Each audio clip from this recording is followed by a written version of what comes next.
Shalom. Que la grâce du Seigneur soit avec vous. Enchanté d'être avec vous. C'est le révérend Luc Romont, enseignant et prophète de la parole de Dieu.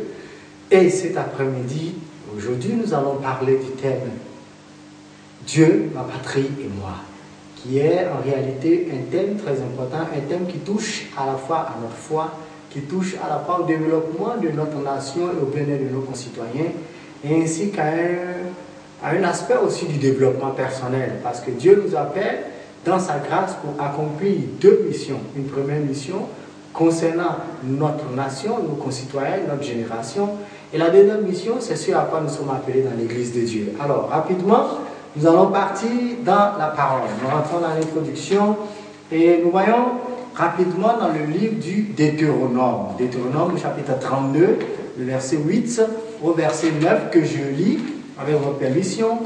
Quand le Très-Haut donna un héritage aux nations, quand il sépara les enfants des hommes, il fixa les limites des peuples, d'après le nombre des enfants d'Israël. Car la portion de l'Éternel, c'est son peuple, Jacob est la part de son héritage. Alors, tout de suite, on se rend compte que Moïse donne ces versets bibliques en référence à la responsabilité des uns et des autres concernant une terre ou une portion de terre sur laquelle ils vivent. Et d'autre part, on voit que Dieu s'implique clairement dans ce qui concerne la répartition des humains sur la terre. Donc Dieu est au cœur de ce qu'on appelle les territoires, les nations. Donc Dieu est au cœur, ou je dirais même le concept de l'intégrité territoriale au travers de ces versets se révèle net. Et on voit que l'auteur, le concepteur, le promoteur de l'intégrité territoriale, des frontières, etc., c'est Dieu. Quoique les hommes, au fil des siècles, aient commencé par mélanger les choses, par faire des découpages arbitraires. Mais dans le fond, on constate que Dieu est au cœur. Alors on se rend compte tout de suite que Dieu est le facteur du développement de l'humanité en elle-même. Alors, si les humains doivent évoluer, ça veut dire qu'il y a un concept très important, le concept de la responsabilité ou de la citoyenneté, si vous voulez, la responsabilité civique à laquelle Dieu vous appelle, vous et moi.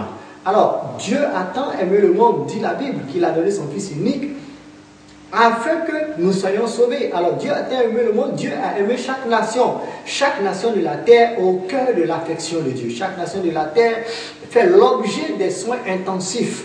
Des soins intensifs qui sont prodigués par la bonté, la grâce et la miséricorde de Dieu. Bonté de Dieu parce que Dieu ne regarde pas à ce que nous sommes, notre appartenance religieuse, notre couleur, notre position intellectuelle ou encore moins notre appartenance culturelle. Toutes ces choses, ce sont des valeurs, toutes ces choses, ce sont des choses, ce sont des éléments que Dieu a donnés aux humains. Et quelle que soit leur race, quel que soit leur pays, quelle que soit leur culture, ça fait partie de la sagesse et de la bonté de Dieu. Alors, on se rend compte alors que Moïse, en tant que grand intellectuel égyptien, prince d'Égypte, quelqu'un qui a été éduqué dans toute la science et la sagesse égyptienne, annonce le principe de l'orogenèse. Orogenèse, comprenez par là tout simplement l'histoire sur l'origine et les délimitations qui concernent les pays et les frontières. Alors, nous rentrons alors dans une autre phase que je voudrais, avec votre permission, que nous développions, c'est les définitions et les statistiques. Alors, Dieu, ma patrie et moi. Pourquoi Dieu dans une question de la patrie?